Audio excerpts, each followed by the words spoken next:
जब तुम चने कुकर में चढ़ाकर मेरे पास आई थी तब रसोड़े में कौन था?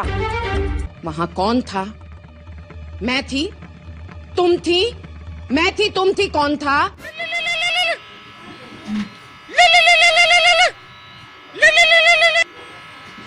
हेलो हेलो, अरे मैं कुणाल बोल रहा हूँ। मुझे तुझसे एक सवाल पूछना था। हाँ बोल, क्या पूछना है तुझको, बोल। अरे मैं तुझसे पूछ रहा था यार, वो रसोड़े में कौन था? रसोड़े में कौन था? कौन था रसोड़े में? अबे तो वही तो मैं तुझसे पूछ रहा हूँ कि रसोड़े में था कौन। मैं भी तो यही जानना चाहता हूँ। अबे रसोड़े में कौन था बे? ये मुझे क्या पता, मुझे क्यों फोन लगा रहा है? रख फोन मुन, मेरे को नहीं पता रसोड़े में कौन था। हट। अरे यार ये फोन। हाँ हेलो, कौन? हेलो बेटा, मैं तेरी मासी बोल रही हूँ। मेरे को तुझसे कुछ पूछना था। हाँ मासी, पूछो, क्या पूछना था तुम्हें? अरे बेटा, मैं तुझसे पूछ रही थी बेटा, रसोड़े में कौन था? क्या? रसोड़े में कौन था? ये क्या पूछ रही हो आप? अरे बेटा, मैं पूछ रही थी वो कोकिला मोदी वाला है ना नाटक, उसके रसोड़े में कौन था, तुझे पता है क्या? अरे मासी, रसोड़े में कौन था ये मुझे क्या पता। मैं थोड़ी ना वो नाटक देखता हूँ जो मुझे पता होगा कि वो कोकिला मोदी के रसोड़े में कौन था। अच्छा बेटा, अगर तुझे पता पड़े रसोड़े में कौन था तो मुझे बता देना, ठीक है बेटा? हाँ मासी, पता पड़ेगा तो जरूर बता दूंगा रसोड़े में कौन था।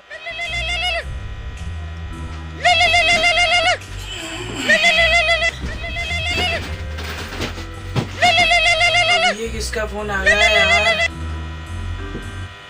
हाँ हेलो।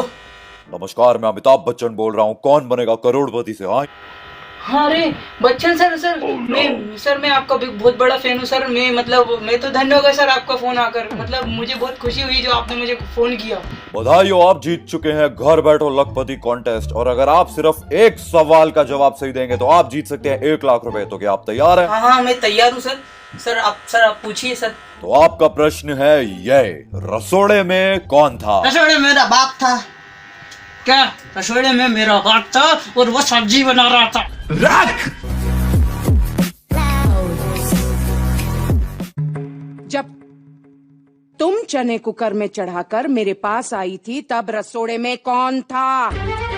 रसोड़े में कौन था, एक सवाल जो आपकी जिंदगी बदल सकता है। लेकिन इससे पहले कि हम ये जाने कि रसोड़े में कौन था, हमें ये जानना जरूरी है कि रसोड़ा कहां था, रसोड़े का निजात कहां पे हुआ, इजात, व्हाटएवर इट इज। तो आइए चलते हैं हम एक ऐसे टीवी सीरियल की गहराइयों में जिसमें मरे हुए लोगों पे चिल्ला चिल्ला के उनको जिंदा कर दिया जाता है। आप लोगों को मेरी बात पर विश्वास नहीं हो रहा होगा, तो आइए देखते हैं हम ये वाला सीन। तो हमारे सीरियल की हीरोइन गोपी बहू जो है वो है कोमा में एंड डॉक्टर्स तक हाथ खड़े कर चुके हैं। अपनी तरफ से हमने पूरी कोशिश की, लेकिन इसके बाद हमारे सीरियल के हीरो अहम जी वो डिसाइड करते हैं कि बेशक डॉक्टर्स नल्ले हैं और उनकी बीवी को जिंदा नहीं कर सकते, लेकिन अहम जी ने 5 इयर्स का कोर्स करा है, वो एक्सपर्ट है, उनको मरे लोग जिंदा करने आते हैं। एंड इसके बाद अहम जी करते हैं कुछ ऐसा।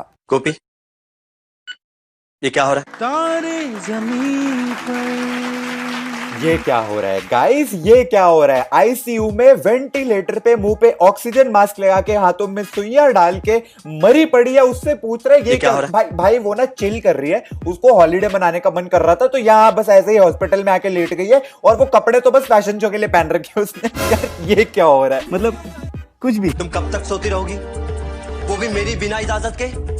मेरी ग्रीन टी, ब्लैक टी, मेरे कपड़े, मेरा खाना पीना, मुझसे एक बार नहीं पूछा तुमने? नहीं, हम मरने के लिए भी तेरी परमिशन लेनी पड़ेगी। मैं कह रहा हूँ गाइस, मारो, जोर जोर से मारो, अरे तालियां मारो यार, इस बंदे के लिए तालियां मारो। सच ए सेल्फ सेंटर्ड मैन यार, इसकी बीवी वहां पे मरी पड़ी है और इसको अपनी चाय की पड़ी हुई है।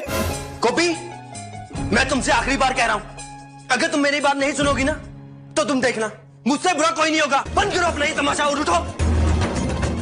अब मुझे मेरी ग्रीन टी दो अभी। क्या? अहम जी की इतनी कमाल की ट्रीटमेंट के बाद गोपी बहू सच्ची में होश में आ जाती है। This is beyond science. गोपी उठो। ओके। तुम्हें पता है अगर एंड गेम में एमजी होते ना तो आज हमारा favourite super hero iron man जिंदा होता। एमजी उसको भी बोलते उठ उठ टोनी उठ, उठ जाता यार वो। ये वही सीरियल है, अगर आपको याद होगा, जिसमें लैपटॉप को कुछ इस तरीके से धोया जाता है।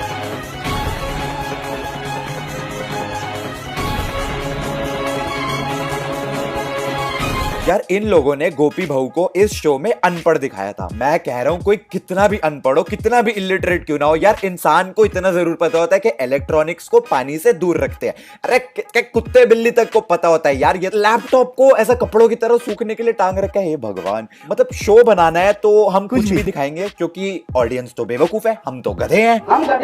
ऑल्सो गाइज, यही गोपी बहू, ये महा बेवकूफ इलिटरेट गाय जैसी गोपी बहू जो अभी लैपटॉप को धो रही है, 8-10 हजार एपिसोड्स के बाद शक्ल बदल के अपनी सास को धोती है।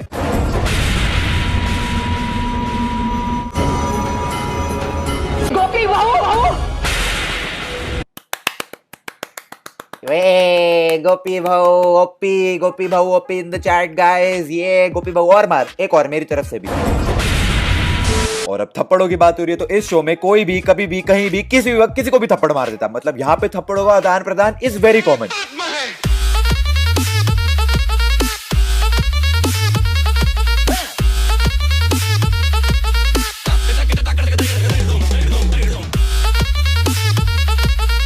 और इतना ही नहीं, कभी कभार तो डांसिंग थप्पड़ भी मारते हैं। और इस सीरियल की सबसे वाहियात बात, इसका बैकग्राउंड म्यूजिक।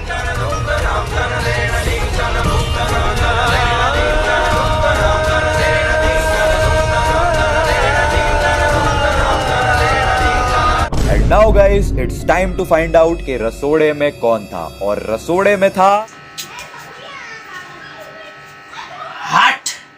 अब जैसा कि आप लोग जानना चाह रहे थे रसोड़े में कौन था, तो भोसड़ी वालों देखो, रसोड़े में कोई नहीं है।